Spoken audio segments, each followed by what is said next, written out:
문재인 정부가 잘한 게 뭐냐라고 물어보면 딱히 떠오르는 게 없다라고 말하는 사람들이 많습니다. 언론을 통해 들어본 적이 없으니 찾아보지 않는 한 모르는 것이 어쩌면 당연할 수도 있습니다. 그러면 정말 문재인 정부가 잘한 게 없나? 정말 적폐 언론들의 말대로 문재인 정부는 무능하고 문재인 정부 집권 기간 동안 우리나라는 경제, 외교, 안보 모든 것이 폭망한 독재 국가로 시간을 보냈을까? 오늘은 그 이야기를 좀 해볼게요. 안녕하세요. 에이스입니다. 문재인 정권이 들어서고 4년이 흘렀는데 적폐 언론들과 보수 야당이 지금까지 아주 집요하게 걸고 넘어지는 프레임이 몇 가지가 있죠. 대표적으로 무능하다, 독재 정권이다, 친중 정권이다, 이런 내용들이죠. 경제, 외교, 안보 모두가 다 폭망이다, 내로남불 정권이다 등의 내용이 포함된 원색적인 비난을 하는 사람들이 꽤 많은 것을 볼 수가 있습니다. 우리나라의 언론은 보수 세력이 그냥 꽉 잡고 있죠. 아주 오래전부터 끈끈하고 긴밀하게 연결이 되어 있습니다. 민주당이 집권할 때마다 그들은 정권에 대해서 절대로 우호적인 기사를 내지 않습니다. 그나마 JTBC 같은 언론사들, MBC 이런 데서 한 건씩 터트리기는 하는데 조중동을 비롯한 대다수의 언론들은 보수 세력과 긴밀하게 연결이 되어 있어요. 언론에서 좋은 면은 다루지 않고 나쁜 면은 부풀어서 크게 보도하다 보니까 정치에 관심이 없는 국민들은 허구한 날 들리는 소리가 정부에 대한 비난이기 때문에 현 정부에 대해서 부정적으로 보게 되는 경향이 큰 것이죠. 문재인 정부가 잘한 게 뭐냐라고 물어보면 딱히 떠오르는 게 없다라고 말하는 사람들이 많아요. 언론을 통해 들어본 적이 없으니 일부러 찾아보지 않는 한 모르는 게 어쩌면 당연한 것일 수도 있습니다. 그러면 정말 문재인 정부가 잘한 게 없을까요? 그들의 말대로 문재인 정부는 무능하고 문재인 정부 집권 기간 동안 우리나라는 경제, 외교, 안보가 폭망한 독재 국가로 시간을 보냈을까요? 지금부터 제가 문재인 정권의 잘한 점과 잘못한 점에 대해서 몇 개의 분야로 나누어서 다뤄볼게요. 이런 내용을 다루는 중에 언론들이 얼마나 편협한지, 왜 우리나라 언론이 세계 주요국들 중에 신뢰도가 최하인지도 함께 설명을 할게요. 제가 제시하는 자료나 근거를 보고 또 제 이야기를 듣고 여러분들도 직접 한번 판단해 보시기 바랍니다. 오늘은 먼저 첫 번째 분야, 경제에 대해서 이야기를 해볼게요. 오늘 한 포털 사이트 뉴스에 이런 내용이 올라왔습니다. 4월 6일자 날짜인데요. 문 대통령 민심 악화 속 장밋빛 경제지표 강조하는 이유는 이런 헤드라인으로 기사가 올라왔어요. 기사의 내용을 간단하게 요약하자면 문재인 대통령과 청와대의 참모들이 우리나라의 경제지표가 회복된 것을 연일 강조하고 있다라는 것이죠. 청와대의 입장은 우리나라의 거시경제가 좋아지고 있고 분명히 좋은 성과를 내고 있는데 홍보가 되고 있지 않다. 그래서 청와대가 직접 언급을 하는 것이고 기록 차원에서라도 널리 알리겠다라는 게 이제 청와대의 입장이고요.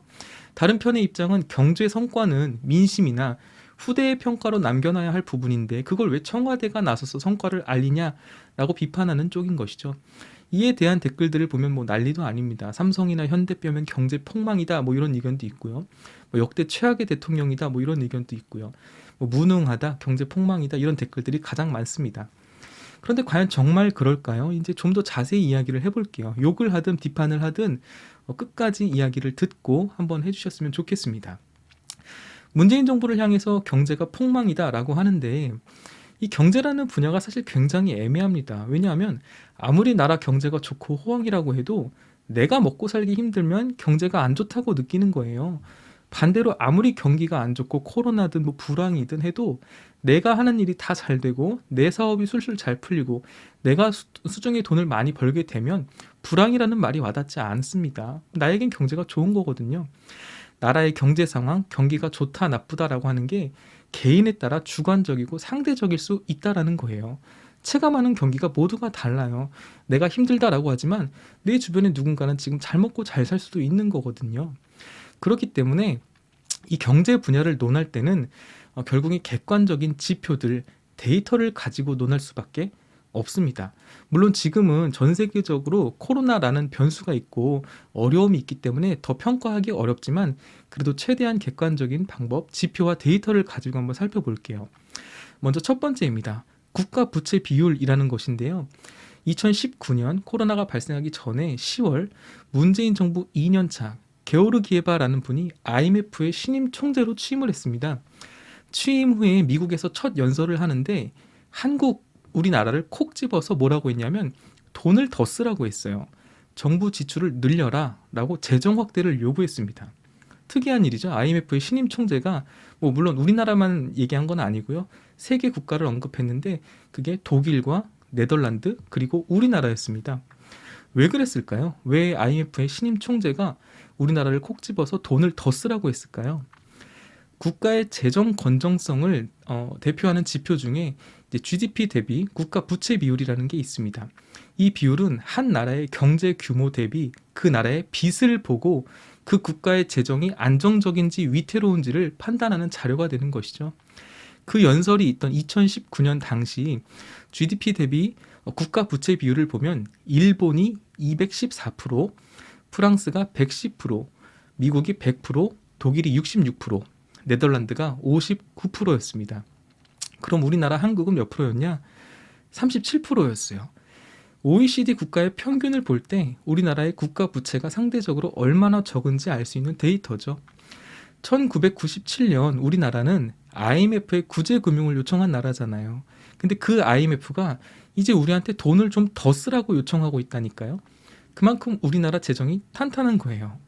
물론 급속도로 늘어나는 가계부채 문제는 안 좋은 현상이 맞죠. 하지만 현재 우리나라의 재정 건전성은 대단히 높은 편이다라고 볼 수가 있는 거예요. 근데 보수 언론사들은 나라 빚이 늘었다면서 금방이라도 나라가 망할 것처럼 좌파 정권, 문재인 정권이 나라 폭망, 경제 폭망으로 인도하고 있다. 이런 식으로 보도를 하고 있죠. 조선일보 기사 한번 볼게요. 나라 빚 1682조 사상 최대. 뭐 이런 식으로 헤드라인을 뽑고 타이틀만 보면 우리나라가 막 나라 빚이 엄청 많아서 금방이라도 망할 것 같은 느낌이 들지 않으신가요? 근데 이게 웃긴 게 뭐냐면 이 기사가 나올 당시에 우리나라 국가 채무는 680조였어요. 근데 여기에 공무원, 군인 연금과 같은 미래에 지출할 예정인 금액을 1,000조를 더합니다. 그래서 나라 빚이 1682조다. 빚이 사상 최대다. 큰일이다. 좌파 정권이 나라 말아먹는다. 이런 뉘앙스를 주는 기사를 낸 것이죠. 타이틀만 보면 현 정부가 뭔가 대단히 잘못하고 있는 것 같지 않나요? 같은 날짜에 나온 이 기사 타이틀도 보면 나라빚 눈덩이 이렇게 되어 있어요. 지금 이 두 개의 기사는 2019년 4월에 나온 기사들입니다. 아까 제가 뭐라고 했죠? IMF 신임 총재가 같은 해 2019년 10월에 있었던 연설이에요. 여러분 생각을 한번 해보세요. 4월에 조선일보를 비롯한 우리나라 보수 언론들은 나라에 빚이 많다. 빚이 사상 최대다. 빚이 눈덩이처럼 불어난다. 이러고 타이틀을 뽑아서 보도했습니다. 뭐 이러다가 나라 망한다라는 뭐 뉘앙스를 주는 것이죠. 문재인 정부가 좌파 정권이 나라 살림 거덜내고 있다. 이런 뉘앙스를 너무 대놓고 주고 있어요. 그게 4월 달에 있었던 보도입니다. 그런데 그로부터 6개월 뒤인 10월 달에 IMF가 우리나라 보고 뭐라고 해요? 한국 정부 돈 좀 더 쓰라고 합니다. 왜냐하면 국가 채무 비율이 너무 낮대요. 낮아도 너무 낮다는 겁니다. 결국 37%밖에 안 된다 이런 얘기를 하는 거거든요. 그냥 IMF에서 발표한 데이터 표를 제가 한번 보여드릴게요. 우리나라가 어디에 위치해 있는지 한번 보세요. 저 아래에 위치해 있는 게 보이시나요? 불과 몇 개월 전에 조선일보는 우리나라 나라빚이 사상 최대라고 뭐 난리라도 난 것처럼 보도했는데 팩트는 뭐냐면 IMF에서 우리 보고 돈을 좀 더 쓰라는 것이죠. 이 사진 하나 더 보여드릴게요. 이건 뭐 워낙 유명한 사진인데요. 가운데로 갈수록 색깔이 빨갈수록 나라빚이 많은 나라들입니다. 우리나라는 어디에 있을까요? 보이지도 않죠? 이쪽에 있습니다. 아주 외곽 부근에 녹색으로 있는 사우스 코리아. 굉장히 멋있는 일 아닌가요? 조선일보의 말대로라면, 조선일보 말대로 우리나라가 나라빚이 위험한 수준이라면 다른 나라들은 뭔가요? 한가운데 당당하게 조선일보가 특히 사랑하는 일본이 딱 있습니다. 기사를 쓰려면 좀 공정하게 읽을 만한 기사를 써야 되지 않을까요? 두 번째 지표를 한번 보도록 하겠습니다. 국가의 경제를 가장 쉽게 살펴볼 수 있는 것이 이제 경제 성장률이라는 것이죠. 문재인 정부 첫 해에는 3.2%, 2년 차에는 2.7%, 3년 차에는 2%의 성장률을 기록한 것을 볼 수 있습니다. 눈으로 보기에 분명히 경제 성장률이 점점 하락하고 있죠. 이걸 가지고 또 보수 언론들은 한국 경제가 퇴보하고 있다, 폭망했다라고 앞다투어 보도를 했습니다. 물론 하락한 것은 사실이에요. 맞습니다. 근데 이걸 그냥 수치로만 봐야 할까요? 언론들은 단순 수치만 놓고 들이대면서 악의적인 보도를 합니다. 제가 며칠 전에 뉴스를 보는데 이런 수치를 갖고 말장난을 치는 분이 한 분 더 있더라고요. 누구냐면 오세훈 서울시장 후보입니다. 뭐 아직 제가 이 영상을 찍는 지금 날짜는 아직 투표가 끝나지 않았기 때문에 오세훈 서울시장 후보라고 할게요.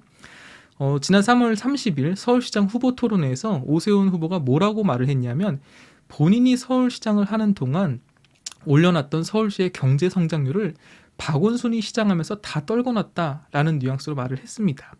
그러면서 증거로 된 게 이 통계 수치죠. 오세훈 후보가 시장일 때 서울시의 경제 성장률이 2.8%였는데 박원순이 시장일 때는 서울시의 경제 성장률이 2.3%다라고 주장을 했어요. 0.5%의 차이가 나는 것이죠. 와, 이것만 보면 막 박원순이 오세훈이 해놓은 걸 다 말아먹은 것 같고 오세훈이 박원순보다 잘한 것 같고 막 그렇죠. 근데 여러분 그게 아니라니까요. 조금만 깊이 보면 오세훈 후보가 어떤 꼼수를 쓰는지를 딱 알 수가 있습니다. 제가 한번 보여드릴게요. 오세훈이 시장으로 있을 때 우리나라의 연평균 경제 성장률이 4.1%였습니다. 그리고 박원순이 시장일 때 우리나라의 연평균 경제 성장률은 2.8%였어요. 자, 그럼 이거 이제 어떻게 비교해야 되는지 딱 보이시죠? 나라가 4% 성장하는데 서울시가 2.8% 성장하는 서울시장이 잘한 건가요?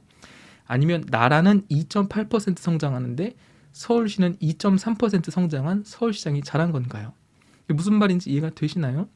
당연히 단순 수치로만 놓고 보면 오세훈이 잘한 것처럼 보이지만 주변 배경과 전체적인 나라의 상황을 보면 박원순 시장이 더 선방했다라고 평가하는 것이 맞는 것이죠. 물론 이것만 가지고 두 인물을 평가할 수는 없지만 말이에요. 오세훈을 비롯한 보수 진영의 사람들, 적폐 언론들의 계산법이 이런 식입니다. 만약에 오세훈이 이런 사실을 알고도 통계를 들이대며 저런 발언을 했다면 뻔뻔하고 영악한 인간인 거고요. 만약에 모르고 저런 발언을 했다면 그냥 덜 떨어진 인간이 아닌가 저는 생각을 해요. 2018년, 2019년은 전 세계적으로 경제가 주춤하던 시기였습니다. 이 기간 동안 문재인 정부 임기 동안 우리나라 경제 성장률이 떨어진 건 좌파 정권 때문에 경제가 폭망해서가 아니라 전 세계 대비 선방했다고 표현해야 맞는 거예요. 아무튼 우리나라는 이 기간 동안 주요 선진국들이 대부분 주춤하는 사이에 경제 성장률 2위라는 좋은 성적표를 받았습니다. 우리나라와 경제 구조가 비슷하다고 평가받는 독일과 싱가포르는 2019년 경제 성장률이 전년 대비 각각 마이너스 1.4%, 마이너스 2%를 기록하거든요. 우리나라는 마이너스 0.7% 하락을 했어요. 참고로 그해 경제 성장률 1위는 미국이었습니다. 그럼 여러분 생각을 한번 해보세요. 이걸 경제 성장률이 하락했다라고 욕하는 게 맞는 건가요?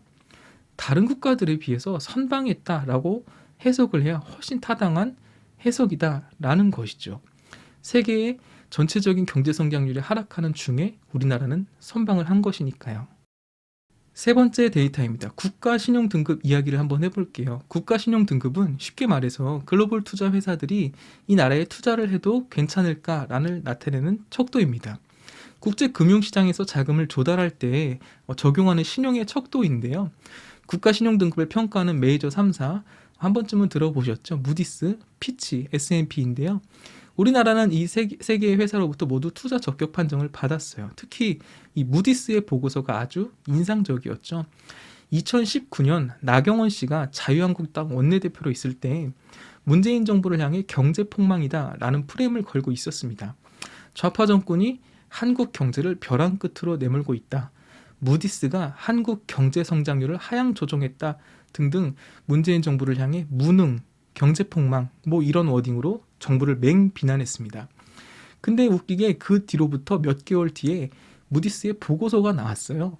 나경원 의원은 무디스가 한국의 경제 성장률을 하향 조정했다, 경제 폭망이다 이러면서 막 목소리를 높였는데 정작 무디스의 보고서에는 뭐라고 되어 있었냐면 계속되는 지정학적 긴장에 따른 리스크 노출에도 한국의 경제적, 재정적 펀더멘탈이 매우 강하다.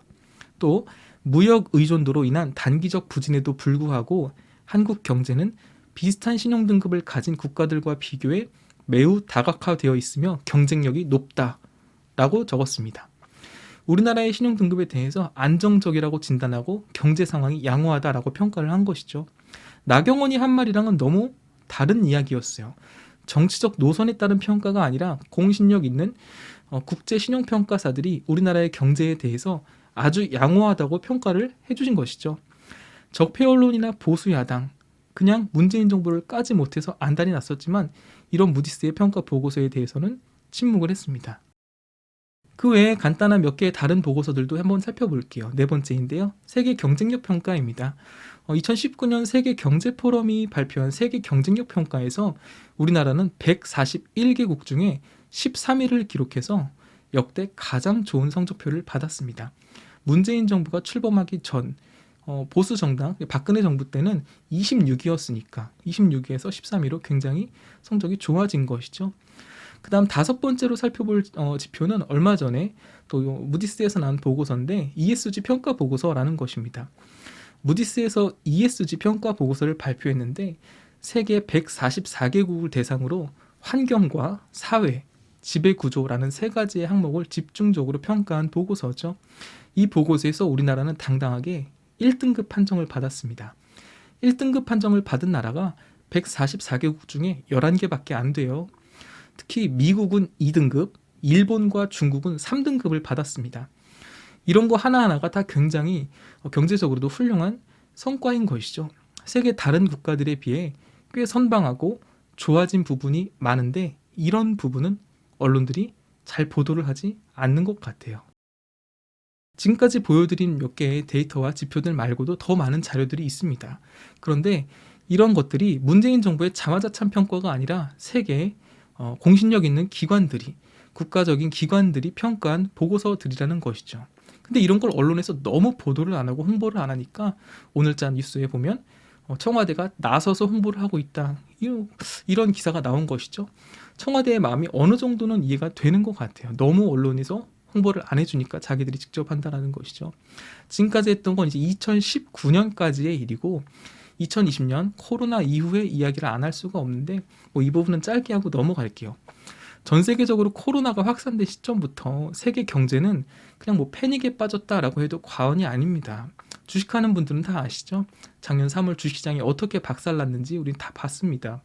각 국가들은 돈을 풀어서 시장에 유동성을 공급하고 재난지원금을 뿌려서 무너진 경제의 심폐소생술을 실시했습니다. 이건 전 세계적으로 거의 똑같은 현상이었어요. 우리나라는 코로나 팬데믹 상황 속에서도 경제 방어를 아주 잘한 나라에 속합니다.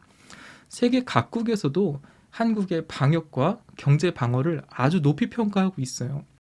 코로나가 터진 이후 발표된 2020년 경제 성장률만 봐도 우리나라가 얼마나 선방했는지를 알 수 있습니다. 이 사진들만 봐도 딱 알 수 있겠죠. OECD가 전망하는 한국의 경제 성장률 전망치는 37개국 회원국 중에 1위였습니다. G20 국가들 중에는 유일하게 플러스 성장인 중국에 이어서 우리나라가 2위였고요. 유럽의 주요국들도 경제 성장률이 마이너스 10%가 찍혔다면 말 다 한 것이죠. 다들 잘 알다시피 우리나라는 깨어있는 국민들의 높은 의식으로 세계적으로 봐도 방역이 아주 훌륭하게 잘 된 나라에 속합니다. 그 방역의 결과가 경제에도 영향을 끼친 것이죠. 이 정도면 아주 선방했다, 아주 훌륭하게 방역에 성공했다 라고 보는 것이 합리적인 시선입니다. 근데 여러분, 우리의 조선일보 기사를 한번 볼까요? 22년 만에 마이너스. 정말 타이틀을 기가 막히게 잘 뽑는 것 같아요. 기사 내용도 더 기가 막힌데 민간 소비 성장률이 외환위기였던 1998년 이후 최악의 수준이랍니다. 코로나 때문에 이런 수치가 나온 거면 대단히 선방한 것인데 근데 22년 만에 최저치라고 타이틀을 뽑아요. 이런 기사를 본 의외로 많은 사람들이 역시 문재인 정부 때문에 또는 좌파 정권 때문에 경제 폭망이다, 이렇게 말을 한다니까요. 여러분, 코로나 상황이잖아요. 다른 나라에 비교해보면 이건 폭망이 아니라 엄청난 선방입니다. 그런데도 사람들은 이런 기사를 보면서 정부를 욕하고 손가락질한다라는 것이죠. 조선일보를 보면 정말 대단하다는 생각이 들어요. 얘네는 그냥 나라가 망하길 바라는 애들인 것 같아요. 어떻게 이렇게 기사를 쓸 수 있나라는 생각이 정말 놀랍다라는 생각밖에 들지 않습니다. 세계 각국에서 우리나라의 방역 시스템과 정부 그리고 질병관리본부를 그렇게 칭찬하고 있는데 각국의 정상들과 전화통화를 통해서 노하우와 비결 좀 알려달라고 요청할 정도인데 도대체 왜 우리나라 언론, 우리나라 국회의원들이 우리나라 정부 못 잡아먹어서 안달인지 좀 잘 이해가 되지 않습니다. 코로나 이후에 우리나라 경제 성장률 비록 부진하긴 하지만 전 세계 대비 굉장히 선방했다라는 것은 객관적인 팩트라는 사실을 꼭 기억해 주셨으면 좋겠고요. 여기까지 이야기를 듣고 이렇게 생각하시는 분들 분명히 계실 거예요. 이런 건 어디까지나 데이터고 이론상의 이야기다. 서민들의 실물 경제, 실제 경기는 다 죽어나간다. 자영업자들 다 먹고 살기 힘들다라고 한다. 뭐 부동산 폭등하고 취업, 결혼, 출산 문제 심각하고 뭐 이런 이야기 한 분들 분명히 계실 겁니다. 맞습니다. 여러분들의 말이 맞고요. 저도 뭐 한 명의 시민으로서 굉장히 좀 어렵다라고 느끼는 것이 사실이에요. 그런데 여러분, 정말 아픈 이야기일 수 있지만 이거는 꼭 기억해 주셨으면 좋겠어요. 그게 뭐냐면 어떤 정부 때는 여러분들이 살기 좋았나요? 어떤 정부 때는 정말 먹고 살기 편하고 행복하고 삶이 안락하셨었나요? 제가 꼭 말씀드리고 싶은 것 한 가지는 뭐냐면 뭐 욕하시는 분들 계실 수도 있지만 우리의 삶의 문제들, 어려움들, 고민들은 절대로 정부가 해결해 주지 않습니다. 우파 정권이든 좌파 정권이든 마찬가지예요. 우리의 삶의 문제, 어려움들, 고민들은 우리가 아무리 표를 행사한다고 해도 정부가 해결해 주지 않아요. 한번 잘 생각해 보세요. 여러분 20대가 될 때 대학을 가면 다 끝날 줄 알았는데 아빠가 분명히 대학 가면 예쁜 여자친구 생긴다고 했는데 가보니까 어떤가요? 학점 관리, 스펙 쌓기, 아르바이트, 뭐 대학생을 만만하지 않죠. 생긴다던 여자친구는 뭐 보이지도 않습니다. 당장 취업도 걱정이 돼요. 또 어렵게 취업을 하면 결혼이, 또 결혼을 하면 출산이, 또 내 집 마련, 육아, 모든 것이 우리에게 문제로 다가옵니다. 계속 우리 삶에는 넘어야 할 과제들이 생기기 마련이에요. 이것은 우리 인생에서 각자의 삶에서 해결해 나가야 할 과제들인 것이지 이것을 정부가 해결해 주지는 않습니다. 그건 좌파 정권, 우파 정권 마찬가지라는 말이에요. 뭐 여러분들의 인생이 정말 최선을 다하고 있을 것이라고 생각을 해요. 다들 치열하게 살고 있고 힘내서 노력하면서 살고 있을 거예요. 뭐 그거에 대해 제가 주제넘게 이렇게 말할 입장은 못 되지만 이렇게 살다 보면 또 좋은 날이 오지 않을까라는 생각을 하면서 저는 하루하루 열심히 살고 있습니다. 우리가 겪는 많은 문제들과 또 부동산이라든지 또 취업이나 결혼과 같은 현실적으로 겪는 많은 문제들 이런 것들의 모든 것을 정부 탓으로 돌리는 것은 좋은 방향은 아닌 것 같다라는 생각에 제가 주제넘게 한 말씀 드렸는데요. 뭐 잠깐 이야기가 딴 데로 샜는데 오늘은 문재인 정부 때문에 경제가 폭망이다라는 말들에 대해서 이야기를 해봤어요. 물론 부동산 문제로 문재인 정부가 타격을 입고 지지율이 엄청나게 떨어진 것은 맞습니다. 잘못한 것도 분명히 있다라고 생각을 하고요. 그러나 저는 부동산 문제 때문에 문재인 정부의 다른 성과들까지 다 싸잡아서 욕먹을 거는 좀 아니다라는 생각을 가지고 있는 사람입니다.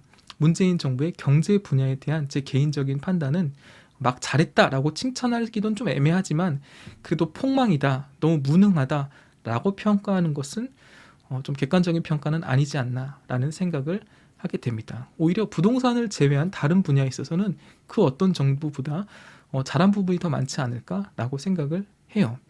여러분들의 생각에는 어떤가요? 여러분들이 보기엔 정말 문재인 정부가 경제를 진짜 못하고 폭망한 정부로 보이시나요? 오늘은 경제 분야에 대해서 이야기를 해봤는데요. 다음에는 외교와 안보, 독재, 민주주의에 대한 이야기도 한번 다뤄보도록 하겠습니다. 긴 영상 시청해주셔서 감사합니다.